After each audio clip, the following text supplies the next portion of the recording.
Hello दोस्तों, स्वागत है आप सबका हमारे यूट्यूब चैनल लर्निंग सोशियोलॉजी में, जहां आज हम संदर्भ समूह के सिद्धांत पर चर्चा करेंगे। तो चलिए हम अपना आज का वीडियो शुरू करते हैं। संदर्भ समूह की अवधारणा सबसे पहले आर.के. मर्टन ने अपनी पुस्तक द अमेरिकन सोल्जर में दी थी। आर.के. मर्टन का यह संदर्भ समूह सिद्धांत समाजशास्त्र में एक बहुत ही महत्वपूर्ण और प्रभावशाली दृष्टिकोण रखता है। आर.के. मर्टन का संदर्भ समूह सिद्धांत मानता है कि लोग अपनी क्षमताओं, दृष्टिकोणों और मूल्यों का मूल्यांकन करने के लिए समाज में कुछ समूहों से अपनी तुलना करते हैं। संदर्भ समूह ऐसे लोगों के समूह होते हैं जिनका उपयोग स्वयं के व्यवहार के मूल्यांकन के लिए मानकों के रूप में किया जाता है। ये समूह वास्तविक या काल्पनिक हो सकते हैं और वे आकार, संरचना और महत्व में भिन्न भी हो सकते हैं। मर्टन के अनुसार संदर्भ समूह किसी व्यक्ति के लिए उसका अंतः समूह या कोई बाह्य समूह हो सकता है। अंतः समूह से तात्पर्य उस समूह से है जिसका वह सदस्य है और बाह्य समूह से तात्पर्य उस समूह से है जिसका वह सदस्य नहीं है। व्यक्ति जब अपने अंतः समूह के सदस्यों के व्यवहारों से प्रभावित होता है और उनके अनुरूप व्यवहार करने लगता है तो अंतः समूह उसका संदर्भ समूह बन जाता है।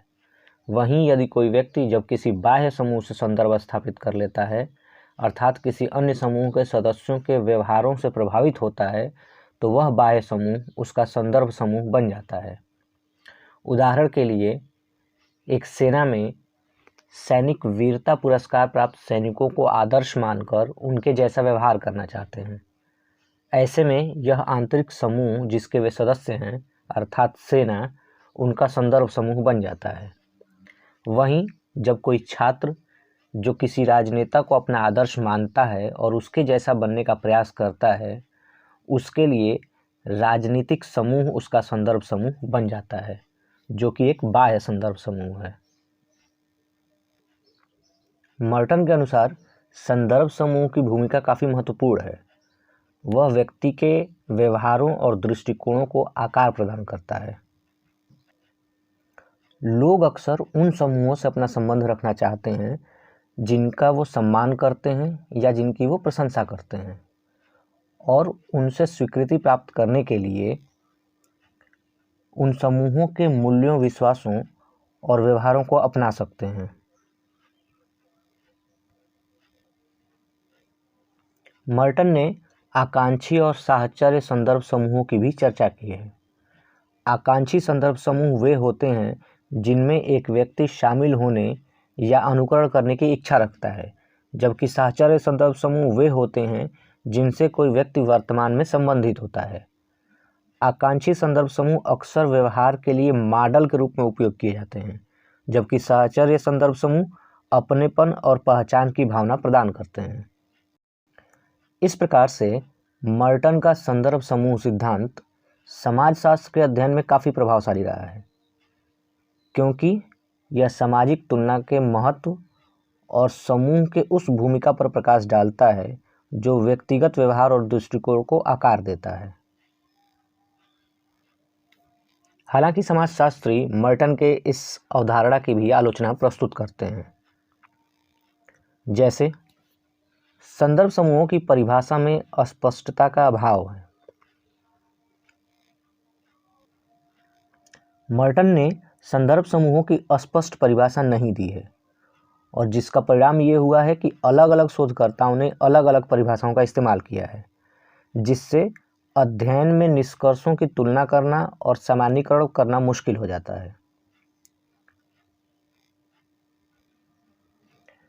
आलोचकों का मानना है कि मर्टन व्यक्तिगत मतभेदों की उपेक्षा करते हैं। हम सब जानते हैं कि व्यक्ति अपने व्यक्तित्व, रुचियों और मूल्यों के संदर्भ में भिन्न होते हैं, और ये अंतर संदर्भ समूहों की उनकी पसंद को प्रभावित कर सकते हैं। जबकि मर्टन का सिद्धांत मानता है कि व्यक्ति स्वयं की तुलना समूहों से करते हैं और इन समूहों के मूल्यों आदि का एक समान समूह है।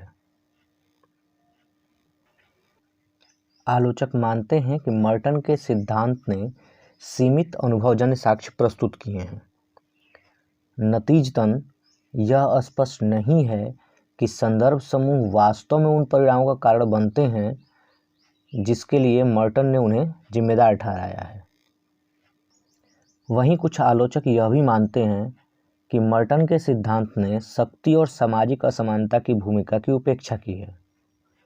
मर्टन का सिद्धांत मानता है कि संदर्भ समूह शक्ति और स्थिति में समान हैं, हालांकि वास्तव में कुछ समूहों के पास दूसरों की तुलना में अधिक शक्ति और स्थिति होती है और यह इस बात को प्रभावित कर सकता है कि व्यक्ति उन्हें संदर्भ समूह के रूप में किस हद तक उपयोग कर सकते हैं।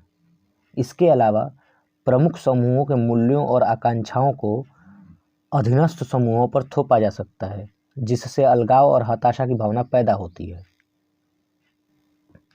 अंततः मर्टन की संदर्भ समूहों की अवधारणा समाजशास्त्र के अध्ययन में प्रभावशाली रही है, हालांकि उसकी अपनी कुछ सीमाएं हैं। व्यक्तिगत दृष्टिकोण और व्यवहार को आकार देने में संदर्भ समूहों की भूमिका को पूरी तरह से समझने के लिए एक अधिक सूक्ष्म और संदर्भ विशिष्ट दृष्टिकोण की आवश्यकता है। धन्यवाद। आज के लिए इतना ही। मिलते हैं अपने अगले वीडियो में। तब तक के लिए जय हिंद।